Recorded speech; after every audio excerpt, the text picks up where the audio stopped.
وزیر اعظم حسینہ واجد کے مستعفی ہونے کے بعد بنگلہ دیش کے نوبل انعام یافتہ ماہر معیشت ڈاکٹر محمد یونس کو عبوری حکومت کا سربراہ مقرر کر دیا گیا ہے۔ غیر ملکی میڈیا رپورٹس کے مطابق عبوری حکومت کے باقی ارکان کے ناموں کا اعلان بھی جلد کیا جائے گا۔ گزشتہ روز احتجاج کرنے والے طلباء کے مطالبے کو تسلیم کرتے ہوئے ڈاکٹر محمد یونس نے کہا تھا کہ وہ بنگلہ دیش میں عبوری حکومت کی سربراہی کے لیے تیار ہیں۔ خبر رساں ایجنسی AFP کو ایک تحریری بیان میں انہوں نے کہا تھا کہ مظاہرین نے مجھ پر جو اعتماد کیا اسے میں اپنے لیے اعزاز سمجھتا ہوں، جہاں وہ مجھ سے چاہتے ہیں کہ میں عبوری حکومت کی قیادت کروں۔ 84 سالہ نوبل انعام یافتہ مائیکرو فائنانس کے علمبردار نے آزاد انتخابات کا مطالبہ کرتے ہوئے کہا تھا کہ اگر بنگلہ دیش میں اقدامات کی ضرورت ہے تو اپنے ملک اور اپنے لوگوں کی جرات کے لیے میں یہ منصب سنبھالنے کے لیے تیار ہوں۔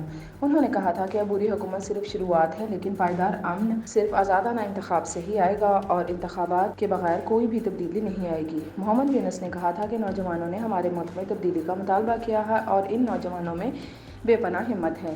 ان کا کہنا تھا کہ ان نوجوانوں نے بنگلہ دیش کا سر فخر سے بلند کیا اور دنیا کو ناانصافی کے خلاف ہماری قوم کے عزم کا عملی مظاہرہ کیا۔ ماہر معاشیات نے کہا کہ میں سیاست سے دور رہنا چاہتا ہوں، لیکن اگر حالات کے پیش نظر ضرورت ہو تو حکومت کی قیادت کر سکتا ہوں۔ واضح رہے کہ احتجاج اور مظاہرے کر کے حکومت کے خاتمے کا سبب بننے والے بنگلہ دیشی طلباء رہنماؤں نے مطالبہ کیا تھا کہ محمد یونس نگراں حکومت کی قیادت کریں۔ 76 سالہ حسینہ واجد نے 2009 میں اقتدار سنبھالا تھا، لیکن ان پر جنوری میں ہونے والے انتخابات میں دھاندلی کا الزام لگایا گیا تھا اور پھر گزشتہ ماہ لاکھوں لوگوں نے کوٹا سسٹم کے خلاف سڑکوں پر مظاہرے کیے تھے، جن میں سینکڑوں مارے گئے تھے۔